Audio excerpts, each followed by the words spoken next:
चलो देखो, तो केमिकल चेंज में आपका नाम रखा दिसना तो सिंपल। अगर हम यहाँ पे बात करते हैं, पहले एग्जांपल से आई विल गिव यू। देखो, ट्वाइस H2 प्लस O2, इसमें अगर केमिकल रिएक्शन हुआ तो twice H2O, this is what, ये आपका देखो hydrogen gas, this is what, it's your oxygen gas आपका, और ये आपका क्या हो गया, वाटर।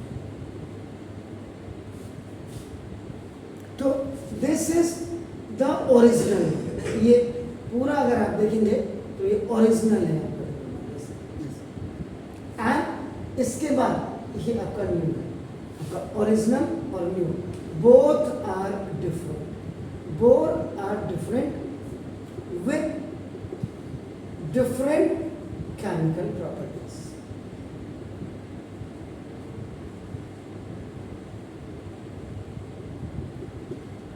ये केमिकल चेंजेस है, इसका मतलब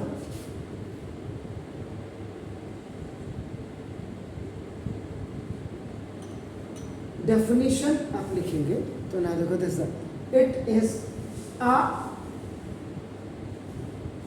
permanent change in which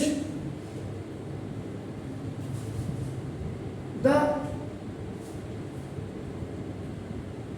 identity of the, this is the original substance is changed into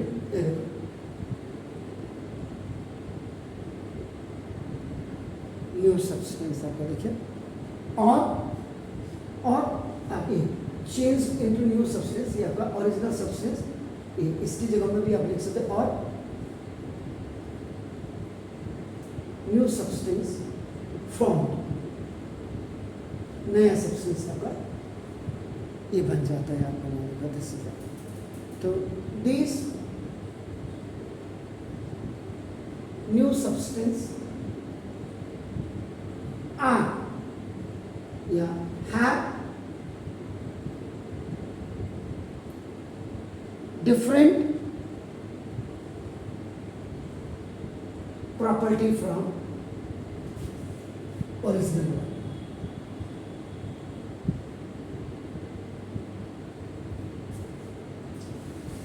रासायनिक अभिक्रिया कहते हैं इसको, रासायनिक चेंज आपका हो गया, तो ये परमानेंट आपका चेंज होता है, जिसमें कि आपका आइडेंटिटी जो ओरिजिनल सब्सटेंस की होती है वो चेंज होकर के न्यू सब्सटेंस में आ जाती है, या ओरिजिनल जब दो रिएक्टेंट आपस में रिएक्ट करते हैं तो एक न्यू सब्सटेंस आपका बनता है, वो न्यू सब्सटेंस आपका हमेशा उसकी जो होगी इन दोनों से, या जो भी रिएक्ट कर रहे हैं इनसे आपके डिफरेंट इसकी प्रॉपर्टी होगी। इसका मतलब since new substance with different molecules are formed during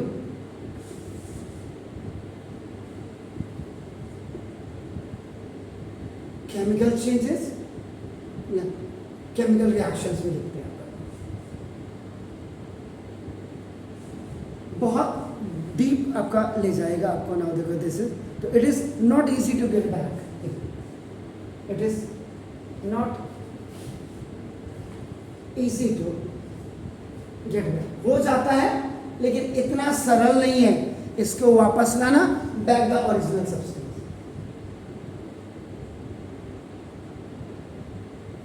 हो जाता है, ऐसा नहीं है कि नहीं होता है आपका, तो most chemical changes are therefore, तो most chemical changes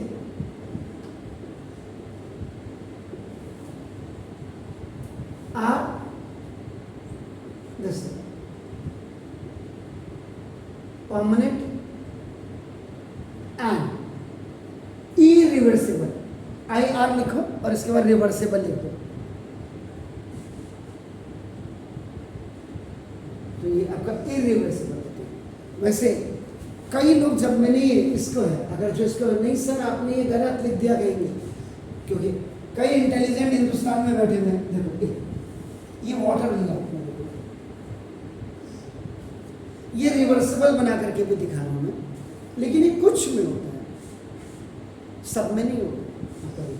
new substance with different molecules, new substance के different molecules are form during the chemical occur reaction.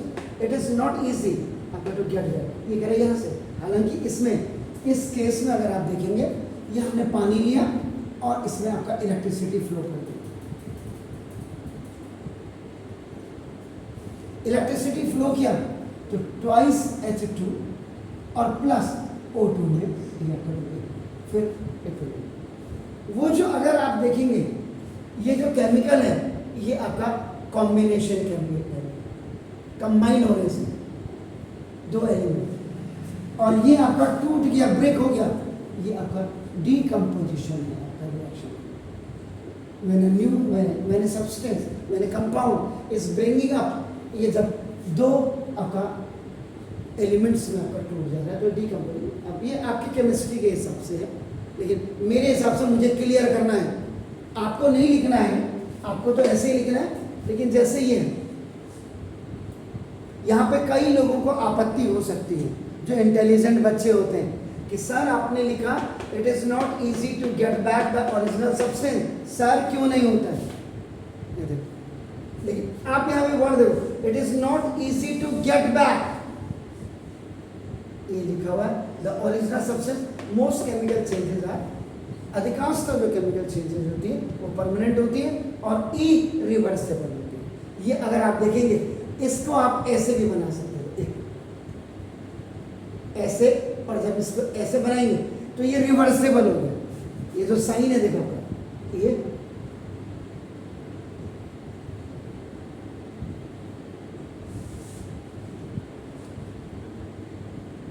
तो ये समझना एक बच्चे को जरूरी है कि कल के दिन टांग खींचने वाले माँ बाप आ जाते हैं। What please